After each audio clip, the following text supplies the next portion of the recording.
چلتی بنی اور میرا چہرہ اتنے واضح طنز پر لال ہو گیا۔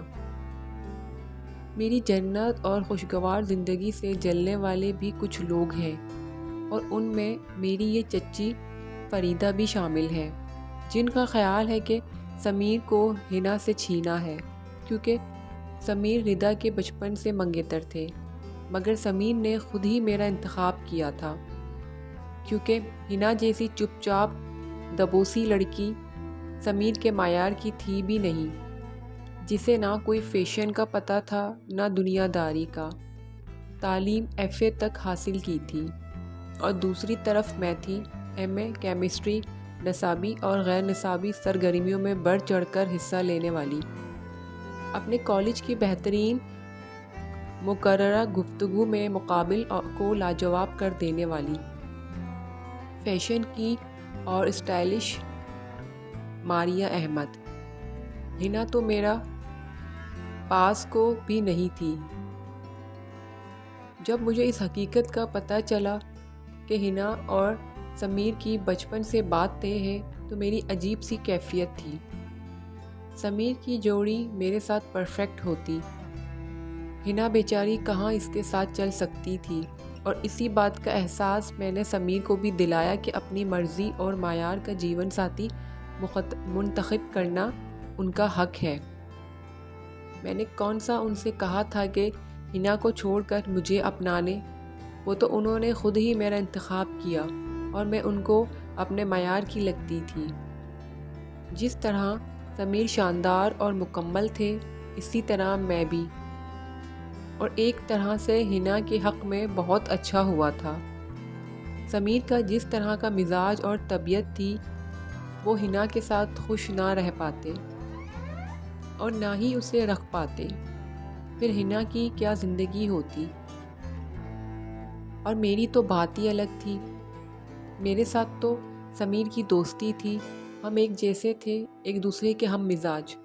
جب سمیر نے حنا کو چھوڑ کر میرا انتخاب کیا تو چچی میری دشمن ہو گئی۔ ان کو لگتا تھا میں نے حنا کے حق پر ڈاکہ ڈالا ہے اور اس کا نصیب چھینا ہے۔ کیا نصیب چھیننا انسان اتنا آسان ہوتا ہے؟ اب اگر ان کی بیٹی کے نصیب میں سمیر نہیں تھا تو اس میں میرا کیا قصور؟ یہ تو خدا کی دین ہے جسے جو چاہے عطا کرے۔ حالانکہ جب مجھے اپنی ماں نہ بن سکنے کا علم ہوا تو میں نے بہت نیک نیتی سے کوشش کی تھی کہ سمیر دوسری شادی کر لیں، اور میرے اس وقت دل میں حنا تھی۔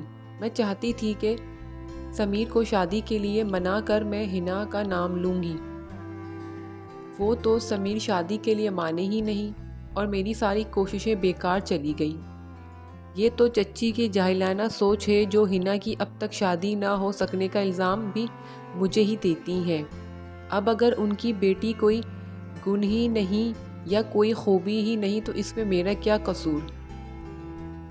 اور اسی لیے سمیر نے اسے چھوڑ کر میرا انتخاب کیا، لیکن اپنے گریبان میں کوئی جھانکتا نہیں۔ وہ بھی دسمبر کی ایک سرد شام تھی۔ حنا کی شادی کو 3 ماہ گزر چکے تھے۔ میں نے اس کی شادی میں غیروں کی طرح شرکت کی تھی۔ ظاہر ہے مجھے بلایا بھی تو غیروں کی طرح تھا۔ عابد اس کا شوہر عام سی شکل و صورت کا تھا۔ خود حنا کون سی حور پری تھی، اس کے حساب سے تو ٹھیک تھا، ویسے بھی اس کی عمر نکلتی جا رہی تھی۔ اب ہر کسی کا نصیب میرے جیسا تو نہیں ہوتا نا، کہ شادی بھی وقت پر ہو جائے، شوہر بھی خوبصورت اور پڑھا لکھا ہو اور ہر لحاظ سے مکمل، اور اچھی جاب پر ہو، اور گھر بھی جنت جیسا ہو۔ حنا کے شوہر کو دیکھ کر میں اپنی زندگی اور اپنی جنت پر کچھ اور زیادہ مطمئن اور مسرور ہو گئی۔ مجھے خود پر فخر ہوا تھا۔ سمیر آج کل پھر کوئٹہ کے دورے پر تھے۔ پچھلے چند ماہ سے ان کے کوئٹہ کے چکر کچھ زیادہ ہی بڑھ گئے تھے، اس لیے میں نے اب امی کے گھر جانے کے بجائے خود ہی گھر میں رہنے کو ترجیح دی۔ لینڈ لائن کی گھنٹی بجی، میں نے نمبر دیکھا، سمیر کا تھا، شاید اپنے آنے کی اطلاع دینا چاہتے ہوں گے۔ میں نے مسکراتے ہوئے فون اٹھایا۔ ارے ماریہ، کیسی ہو؟ ایک خوشخبری سنو۔ میرے ہیلو کے جواب میں وہ چہکتی ہوئی آواز میں بولے تو میری مسکراہٹ گہری ہو گئی۔ شاید سمیر اس بار تو کچھ بہت ہی اسپیشل تحفہ لا رہے تھے۔ جی سنائیں، میں سن رہی ہوں۔ اور میں واقعی ان کی بات سننے کے لیے بہت زیادہ ایکسائٹیڈ تھی۔ میں باپ بننے والا ہوں ماریا۔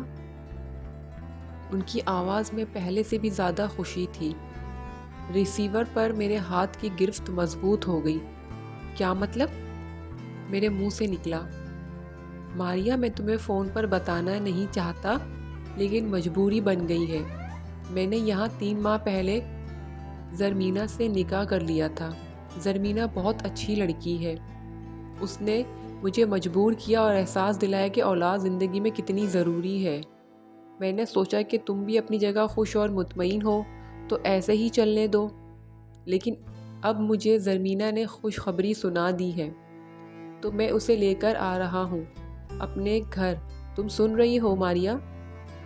جی ہاں، اور گھر کو اچھے سے سجانا، ہر چیز بالکل پرفیکٹ ہونی چاہیے۔ آخر وہ پہلی بار اپنے گھر آ رہی ہے، اور جو پچھلی سالگرہ پر میں نے کنگن دیے تھے وہ پالش کروا لینا۔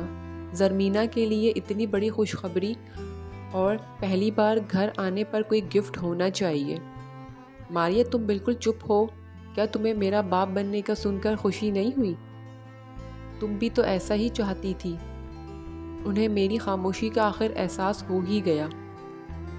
میں نے خاموشی سے ریسیور رکھ دیا۔ ہاں، میں ایسا ہی چاہتی تھی، لیکن ہنا کے ساتھ، کیونکہ میں جانتی تھی وہ بے ضرر سی لڑکی میری جنت میں دخل نہیں دے گی۔ اس آنے والی سے مجھے کسی اچھائی کی امید نہیں تھی۔ آنے سے پہلے ہی یہ اس کا اپنا گھر تھا، اور میں کہاں تھی؟ شاید کہیں نہیں۔ میں جانتی تھی کہ اولاد کی کمی یا قدم اٹھانے پر مجبور کر دے گی۔ اسی لیے میں چاہتی تھی کہ سمیر ہنا سے شادی کرے، تاکہ دوسری عورت آنے کے باوجود میری جنت میری ہی رہے۔ لیکن میری ساری چالیں مجھ پر الٹ گئیں۔ میری خوبصورت جنت جہنم میں بدل چکی تھی۔ ایک چال تم چلتے ہو اور ایک چال اللہ چلتا ہے، اور بے شک اللہ بہترین چال چلنے والا ہے۔ میں نے برسوں پہلے جو کسی کو چھینا تھا، ہاں میں نے تو ہنا سے صرف سمیر کو چھینا، اور آج آنے والی مجھ سے سمیر کے ساتھ میری محنت اور محبت سے بنا گھر اور میری جنت چھین رہی تھی۔ خدا واقعی بہت بڑا عادل ہے۔ سب کچھ چھن جانے کے بعد مجھے یہ اعتراف کرنے میں کوئی عار نہیں کہ میرے دل میں کھوٹ تھا اور میری نیت خراب تھی۔ میں خالی دل، خالی ہاتھ کسی کے جنت اور اپنے جہنم سے نکل آئی کہ جلد یا بدیر مجھے یہاں سے بے دخل ہونا ہی تھا۔ اگر آپ کو میری کہانی اچھی لگی تو اس کو لائک کریں، شیئر کریں، سبسکرائب کریں۔ اللہ حافظ۔